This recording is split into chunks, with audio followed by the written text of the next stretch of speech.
سوال: جماعت اسلامی کے تحت قائم شدہ حلقہ ہمدرداں تو ہمارے علاقے میں پہلے سے تھا، لیکن باقاعدہ جماعتی کام حال ہی میں شروع ہوا ہے۔ عوام کا رجحان جماعت کی طرف کثرت کے ساتھ دیکھ کر علماء دیوبند، سہارنپور، دہلی اور تھانہ بھون نے جو فتاوی شائع کیے ہیں وہ ارسال خدمت ہیں، اور علماء دیوبند کا ایک فتویٰ جو کہ ابھی زیر کتابت ہے مفصل کتابی شکل میں آنے والا ہے، آنے پر ارسال کر دیا جائے گا۔ ان فتووں کے جواب میں سکوت مناسب نہیں ہے، غور کر کے جواب دیجئے۔ یہ بھی تحریر فرما دیجئے کہ اب آپ کا تعلق ہندوستان کی جماعت اسلامی سے کیا ہے، کچھ تعلق ہے یا نہیں۔ مولانا ابواللیث اصلاحی جو کہ ہندوستان کی جماعت کے امیر ہیں، حقیقت میں امیر ہیں یا صرف خانہ پوری کے لیے فرضی ہیں؟ نیز یہ کہ اگر آپ نے کسی عالم سے فیض حاصل کیا ہو تو ان کے نام ضرور تحریر فرمائیں، اور اگر کوئی اور وجوہ آپ کو ان کے فتووں کے بارے میں معلوم ہو تو وہ بھی تحریر کریں کہ اس قدر شدت کے ساتھ یہ طوفان کیوں اٹھ رہا ہے۔ جواب: میں نے آپ کے ارسال کردہ فتووں کو بغور پڑھ لیا ہے، یہ کسی جواب کے لائق نہیں ہے، صرف اس لائق ہیں کہ انہیں اٹھا کر رکھ لیا جائے اور اس وقت کا انتظار کیا جائے جب اللہ تعالی ہر شخص کو اس کے کیے کا پورا بدلہ دے گا۔ میں نے پوری کوشش کی کہ ان فتووں میں مجھے اپنی کسی ایسی غلطی کا نشان مل جائے جو واقعی میں نے کی ہو اور ان حضرات نے دلائل کے ساتھ ثابت کر دی ہو۔ ایسی کوئی چیز ملتی تو میں یقیناً اس کا جواب دینے کی بجائے مان لیتا اور اپنی اصلاح کر لیتا۔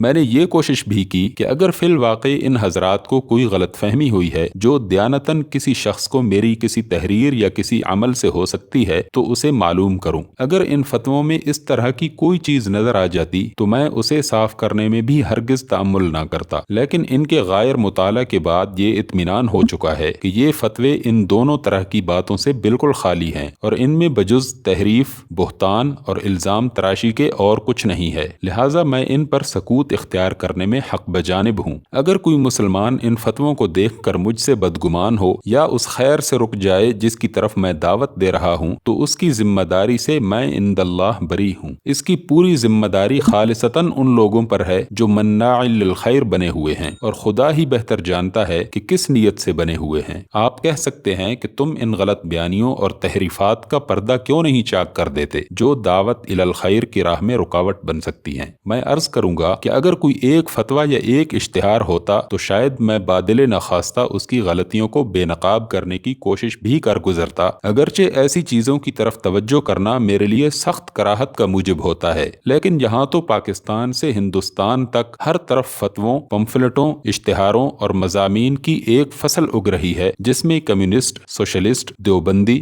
فرنگیت زدہ ملحدین، قادیانی، منکرین حدیث، اہل حدیث اور بریلوی سب ہی اپنے اپنے شگوفے چھوڑ رہے ہیں اور آئے دن نئے شگوفے چھوڑتے رہتے ہیں۔ اس فصل کو آخر کون کاٹ سکتا ہے اور کہاں تک کاٹ سکتا ہے؟ مجھے اگر دنیا میں اور کوئی کام نہ کرنا ہو تو اسے کاٹنے میں عمر کھپاؤں، اور جماعت اسلامی اگر اپنے مقصد اور کام سے دستبردار ہو جائے تو اس پر اپنی محنت ضائع کرے۔ ہمارے مخالفین تو یہی چاہتے ہیں کہ ہم اس حماقت میں مبتلا ہوں اور اس جھاڑ جھنکار سے الجھ جائیں تاکہ فساق و فجار کی قیادت کو اپنا کام کرنے کے لیے صاف راستہ مل جائے، لیکن ہم نے ایسی کچی گولیاں نہیں کھیلی ہیں۔ ہم کہتے ہیں کہ یہ شیطان کی فصل ہے، وہی اسے کاٹے گا، خود نہ کاٹے گا تو سنت اللہ یہی ہے کہ بالآخر اس کو خود ہی اسے کاٹنا پڑے گا۔ آپ نے جو سوالات کیے ہیں ان کے مختصر جوابات یہ ہیں۔ تقسیم کے بعد فروری 48 میں جماعت اسلامی بھی مسلم لیگ کی طرح باقاعدہ تقسیم ہو گئی تھی۔ اب ہندوستان کی جماعت اسلامی کا نظام پاکستان کی جماعت اسلامی سے بالکل الگ ہے، نہ اس کی ذمہ داری میں ہم شریک ہیں اور نہ ہماری ذمہ داری میں وہ شریک ہے۔ مولانا ابواللیث صاحب جماعت اسلامی ہند کے ویسے ہی امیر ہیں جیسا کہ میں جماعت اسلامی پاکستان کا امیر ہوں۔ اگر میں فرضی یا خانہ پوری کا امیر نہیں ہوں تو آخر ان کے متعلق ایسا گمان کیوں کیا جائے؟ اس طرح کی بدگمانی کے لیے کوئی معقول بنیاد اگر ہو سکتی تھی تو یہ ہو سکتی تھی کہ ہماری یہاں کی پالیسی میں ان کا یا وہاں کی پالیسی میں میرا کوئی دخل ہوتا، لیکن تقسیم کے بعد سے کوئی شخص یہ ثابت نہیں کر سکتا کہ ایسا کوئی تعلق ہمارے درمیان ہے۔ حد یہ ہے کہ ہمارے درمیان نجی مراسلت تک بند ہے تاکہ کسی کو فتنہ انگیزی کا بہانہ نہ مل سکے۔ افسوس ہے کہ لوگ مخالفت کے جوش میں اندھے ہو کر بلا ثبوت ایسی باتیں زبان سے نکال دیتے ہیں اور نہیں سوچتے کہ ان کے لیے تو یہ صرف دل کے بخار نکالنے کا ایک راستہ ہے، مگر دونوں ملکوں کے موجودہ سیاسی ماحول میں یہ سینکڑوں خاندانوں کی زندگی کے لیے ایک تباہ کن الزام بن سکتا ہے۔